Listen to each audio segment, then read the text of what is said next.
Hello all, अस्सलाम वालेकुम। उम्मीद है कि आप लोग खैरियत से होंगे। एक नई वीडियो के साथ आपके पास फिर हाजिर हूँ मैं।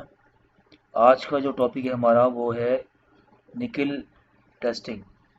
निकिल टेस्ट क्यों किया जाता है, क्या वजह है, तो आज हम इसको डिटेल में डिस्कस करेंगे और कैसे किया जाता है निकिल टेस्ट, ये हम आज देखेंगे अपने पास और आपको बताएंगे इसका क्या तरीक़ेकार होता है। तो आइए स्टार्ट करते हैं अपना लेक्चर आज का। सबसे पहले हम डेफिनेशन देखेंगे निकिल टेस्ट की। उसके बाद हम देखते हैं कि इनकमिंग स्टेज के ऊपर निकिल टेस्ट किस तरीके से होता है। तरीक़ेकार जो है वो तो एक ही है, मगर फाइनल स्टेज के ऊपर क्या किया जाता है और इनकमिंग स्टेज पे अगर कोई प्रॉब्लम आती है निकिल टेस्ट के अंदर तो उसे हम किस तरीके से देखते हैं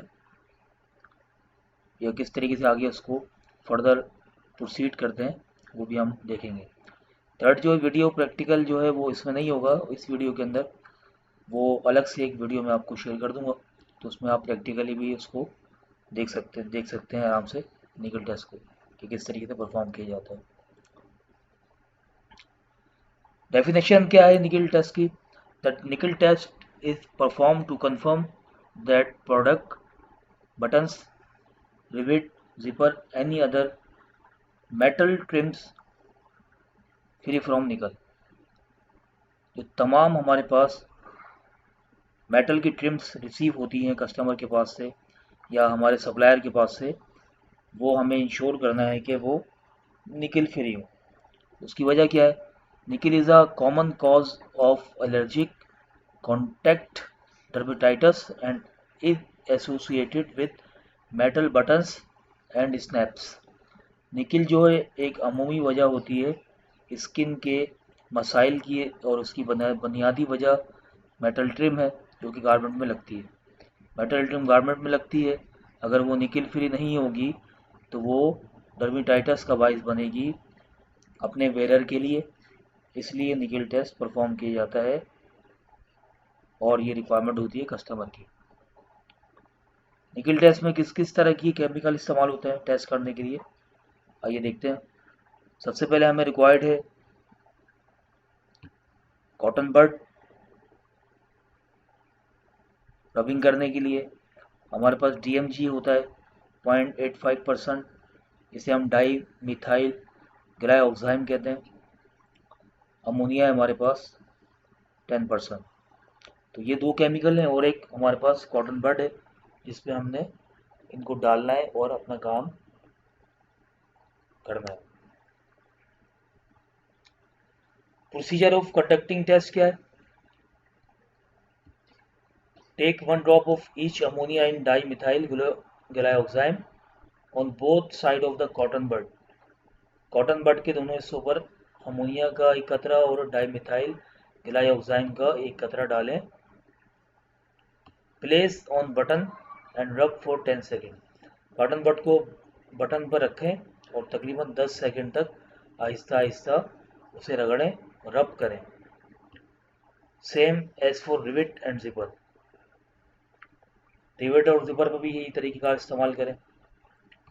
if cotton bud shows pinkish color, it is mean that product have mixing of nickel and it will not be approved if it is on incoming trims inspection।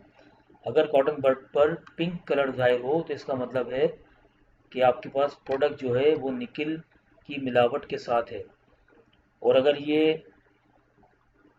Nickel test आपने इनकमिंग स्टेज पे किया है, store में किया है आते वक्त, तो ये ट्रिम आगे नहीं जाएगी, इसको आपने यही रोक देना है।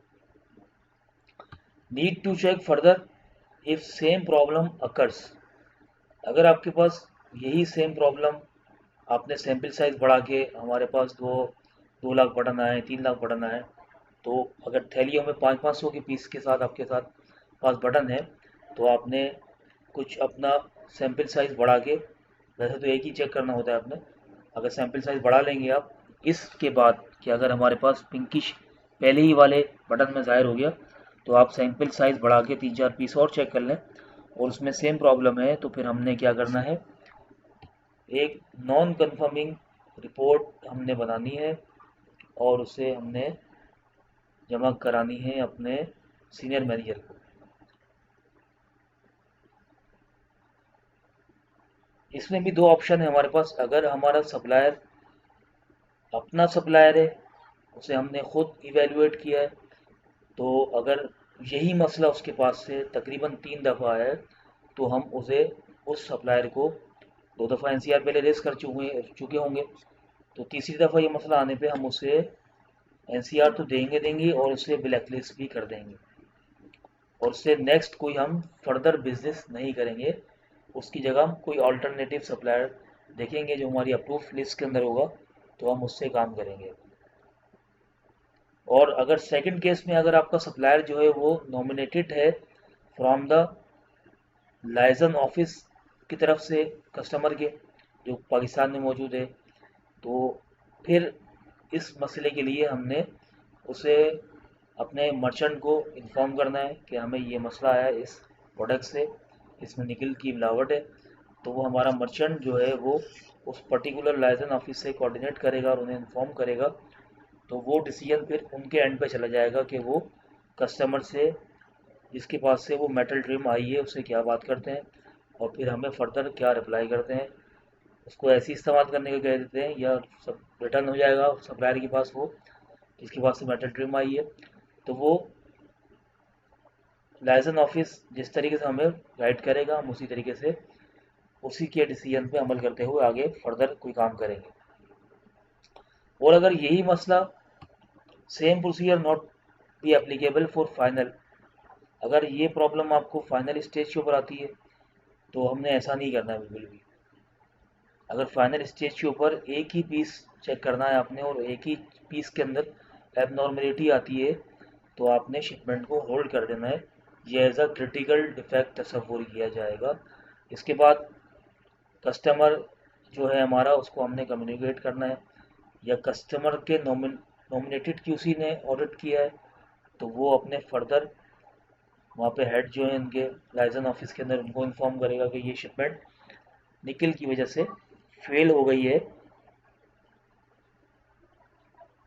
और हमें इस तरह का इशू आया है, तो मैंने शिपमेंट फेल कर दी है। अब क्या होगा, हमारी सीनियर मैनेजमेंट जो है उससे पूछा जाएगा लाइसेंस ऑफिस के तहत के थ्रू कि वो प्रॉब्लम ये आई है, तो अब फर्दर हम क्या एक्शन लेंगे। अब आप लोग की तरफ से क्या एक्शन होगा, तो फर्दर जो भी डिसीजन होगा वो हमारी या फैक्ट्री की सीनियर मैनेजमेंट और लाइसेंस ऑफिस के दरमियान जो भी करस्पॉन्डेंस होगी, वो एक थ्रू प्रॉपर चैनल होगी, कम्युनिकेशन होगी, कोई मीटिंग होगी, तो उसके तहत फिर वो उस पर कोई ना कोई डिसीजन लिया जाएगा और फर्दर कोई ना कोई काम होगा, क्योंकि वो एक क्रिटिकल इशू हमारे पास आया मेटल का। तो ये हमारी तरीक़ाकार था निकल टेस्ट करने का। निकल को इस तरीके से हम टेस्ट करते हैं।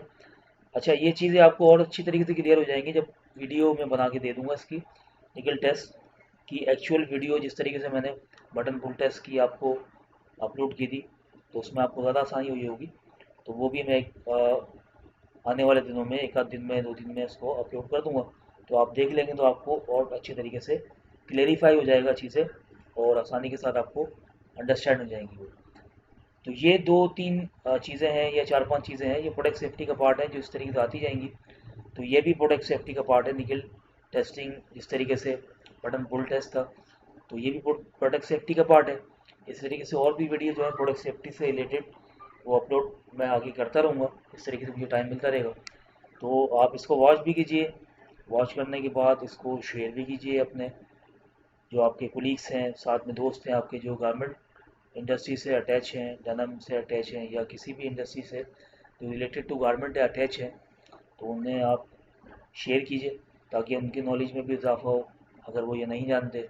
अगर जानते हैं तो और अच्छी बात है, अगर नहीं जानते तो उनकी नॉलेज में इजाफा होगा। तो उम्मीद है कि ये वीडियो भी आपको हमारी पिछली वीडियो की तरह पसंद आई होगी। एक बस रिक्वेस्ट करता हूँ मैं आपसे कि आप चैनल को हमारे सब्सक्राइब कीजिए और लाइक भी कीजिए इसको, अगर आपको पसंद आती है कोई चीज़। और अगर आप फर्दर कोई हमें कमेंट्स करना चाहते हैं, कोई फर्दर आपको नॉलेज दरकार है किसी चीज़ के बारे में, तो उसके बारे में भी आप मैसेज कर सकते हैं। जिस तरीके से मुझे टाइम मिलता जाएगा उस तरीके से मैं आहिस्ता आहिस्ता अपनी वीडियो जो भी आपकी रिक्वायरमेंट होगी उसके मुताबिक डालता रहूँगा। उम्मीद है कि ये वीडियो भी आपको पसंद आई होगी। अपना ख्याल रखिएगा। नेक्स्ट वीडियो तक के लिए आपसे इजाज़त चाहता हूँ मैं। अल्लाह हाफिज़।